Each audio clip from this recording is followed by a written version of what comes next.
Изключително приятно ми е да ви представя доктор Ангел Налбански, който е началник сектор гинекологична и урогинекологична хирургия към УМБАЛ Света Анна. За мен е чест да съм във вашата компания.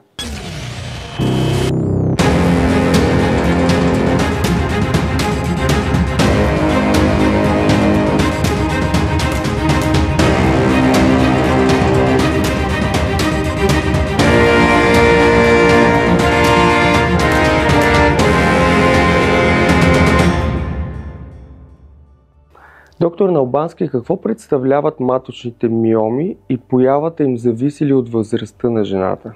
Маточната миома е доброкачествен тумор, искам да подчертая, защото доста хора се страхуват, който е изграден основно от мускулни и фиброзни клетки, тъкан. Оттам идва и названието му фибром, леомиом или просто миома на матката.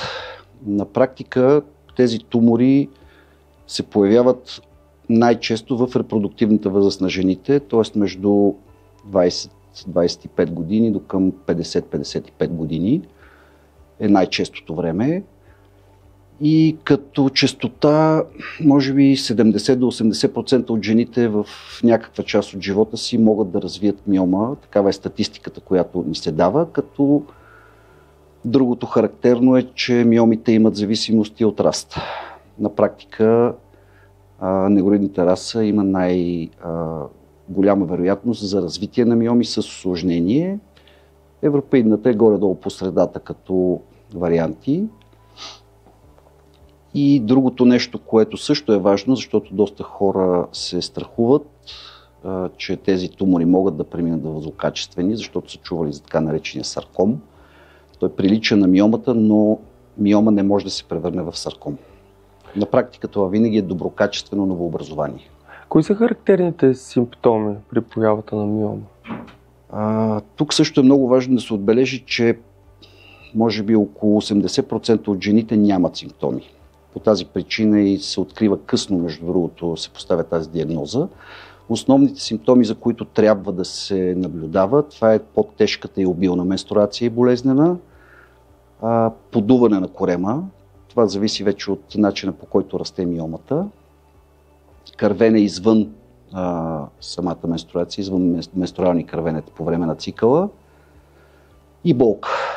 Какви са видовете миоми, които може да се образуват? Видовете миоми във времето са класифицирани според мястото им в матката, където се развиват. Едните са в самата стена, това са така наречените интраморални миоми. Има миоми, които растат към кухината на матката, това са субмукозните миоми в старите класификации, и миоми, които растат към коремната кухина, това са така наречените субсерозни миоми. И съответно има варианти на кръче, които са съвсем извън матката, само са закачени за нея, или в кухината й. Това са миомите на кръче. Как се диагностицира жена с миома? Диагнозата на миома основно се прави при ултразвуков преглед. Там може да се види образованието някъде в матката и да се постави диагнозата.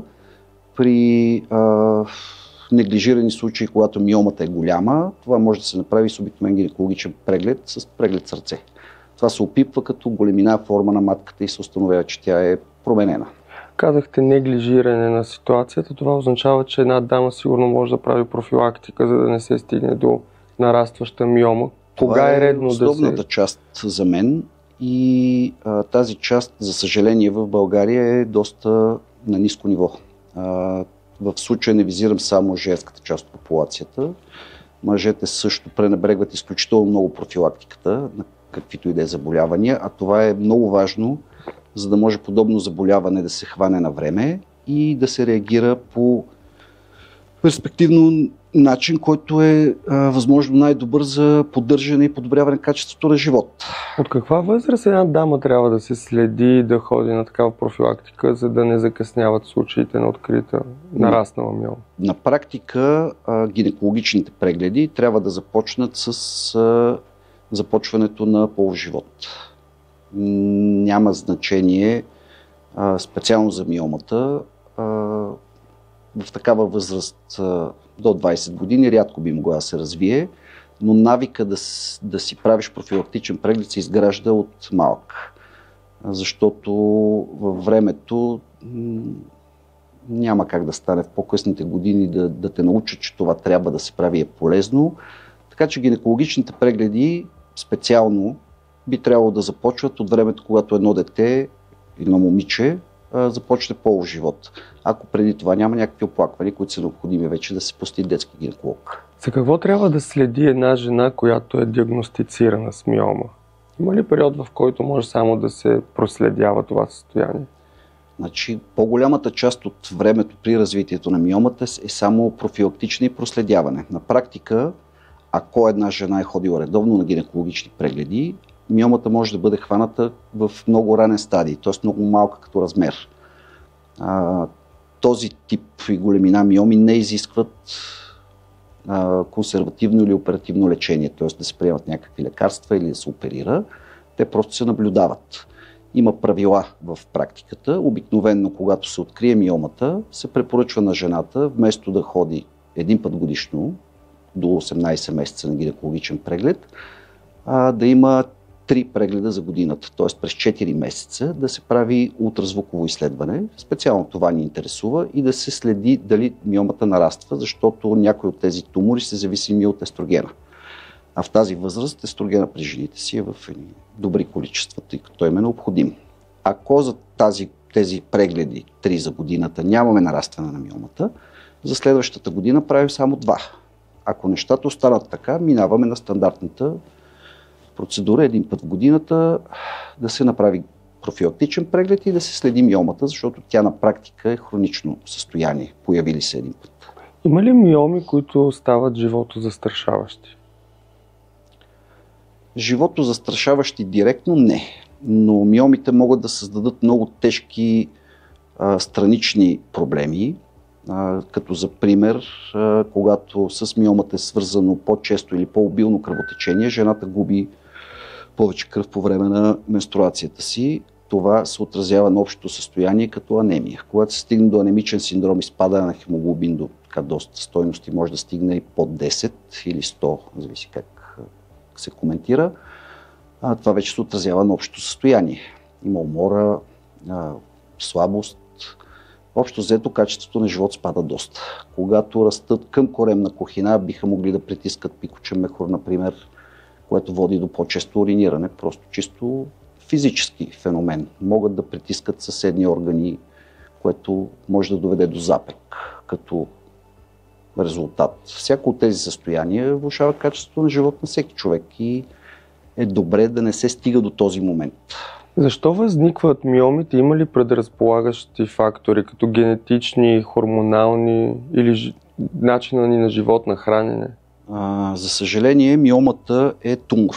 Той е доброкачествен, но тумор. Все още в медицината не сме стигнали до нивото да знаем защо това започва. На практика в един момент започва делене на мускулни клетки в матката, които си създават капсула, което е доста по-бързо и се оформя въпросният възел с фиброзна тъкан. От изследванията в годините се установява, че има генетично предразположение. Доста чест е термина, в който ни се преподава още от студенти: не раждала матка ражда миоми, т.е. жените, които нямат раждания до късна възраст, процентно статистически сме установили, че е по-вероятно да развият миома в сравнение с жени, които са раждали. Но причина конкретна във вид на начин на живот, на хранене, на условия, в които живееш, все още не може да се посочи. Има редица фактори, които когато се съберат, вероятно предизвикват въпросното състояние, но нямаме на практика това, което му казваме етиологията. Как възниква и защо. Затова не можем и да го лекуваме. Пречка ли са миомите при забременяване и застрашават ли бременността на една жена? Този въпрос също е относителен. Зависи от мястото на миомата, големината на миомата и нейното развитие във времето. Те могат да бъдат пречка, могат и да не бъдат. Аз имам лично пациенти, които са си забременели, са родили с миома. Имам дори 2 пациентки, които до момента не желаят допълнителна операция, да се премахнат миомите. Едното момиче има 2 деца, другото 3. В практиката в момента много се говори, особено в средите, които се занимават с инвитро процедури, че миомата има значение и за нидация, и за забременяване. И последните години препоръките са да се премахват, независимо от големината им, преди да започне инвитро процедура. Подчертавам, не за нормално забременяване. Тоест там има вече и други проблеми при тези жени, не е само миомата. Така че при тези процедури се премахва, при други просто се следи. Може да има ефект, но не е задължително. Казахте, че има няколко вида лечение, консервативно, оперативно. Нека да кажем какви са двата вида, освен проследяването, което е така Значи, към някаква терапия се прибягва, когато миомите започват да нарастват или когато имаме отражение върху качеството на живот, оплаквания от страна на жената, някакъв тип. Съответно, в вариантите, докато не са нараснали миомите над 4-5 см, горе-долу там ги смятаме, се опитваме по някакъв начин да потиснем нивото на естрогена. Нормално, обикновено това е хормонална терапия. За повечето препарати, които се дават, са хормонални, с цел да се намали кръвоснабдяването към матката, растежа на лигавицата и съответно миомите, тъй като те създават кръвоснабдяването си от самото тяло на матката, би трябвало да намалят и да забавят растежа си. Тази терапия, част от нея може да продължава доста години, зависи от препаратите, които се избират. Някои са доста с повече странични ефекти, да го кажем, и не можем да си позволим да ги ползваме дълго време. Направени са, да речем, хормонални спирали. Те вършат подобна работа, когато имаме такива кървената и миоми. Но на практика с консервативно лечение, това е много важно също да се подчертае, не може да изчезне миома. Един път създаден този тумор, той съществува. Той може да бъде само оперативно отстранен, ако искате да го няма, което не ви гарантира възможността за развитие на нова миома във времето. Когато говорим за оперативното лечение, колко травматично е той, колко бързо се възстановява една дама след операция на миома, за премахване на миома? С съвременните технологии миомектомията вече е възможна и по ендоскопски път, лапароскопски или това, което се шири в социума, безкръвни операции. В този случай имате 2-3 разреза на коремната стена, които са между 5 и 10 мм. И се работи с специфични инструменти. Съответно, периода на възстановяване при този тип операция е много малък. На практика до 2-3 дни жената си е в нормално състояние за изпълняване на социалните си занимания.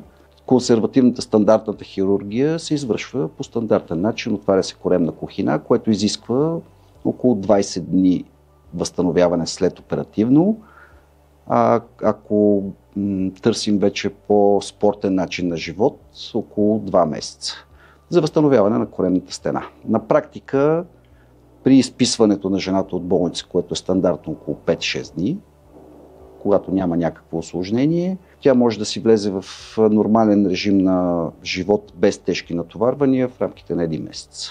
Като за финал, бихте ли дали препоръки на жените, които са диагностицирани с миома и все пак ги успокоите, че това е нещо, което може да бъде предотвратено и те да бъдат добре? Значи, основната ми препоръка е дамите да се преглеждат. Не става дума само за гинекология. Профилактиката е най-важното нещо в медицината в целия свят.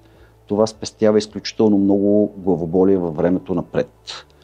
При диагноза на миома основната ми препоръка е да не се притесняват веднага, че това е нещо страшно, тежко и завинаги ще им промени живота.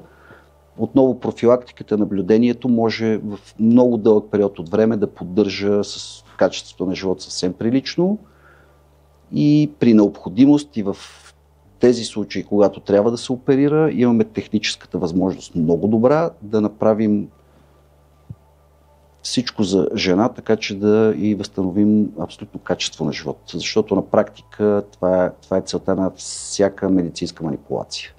И самата операция, самото лечение, това е медицинската част. За човек е важно как живее. Той иска да е така, както е бил. А това може да бъде постигнато. Бременност може да бъде постигната, когато има миома. Също това много се притесняват от този въпрос. Да, може да се забременее с миома, може да се износи бременност. Има случаи, когато са много големи, там вече индивидуално се препоръчва и се казва как да се отстрани, колко време да се изчака и бременността е напълно възможно и нормалното отново. Благодаря ви за това интервю, за мен беше чест. Благодаря.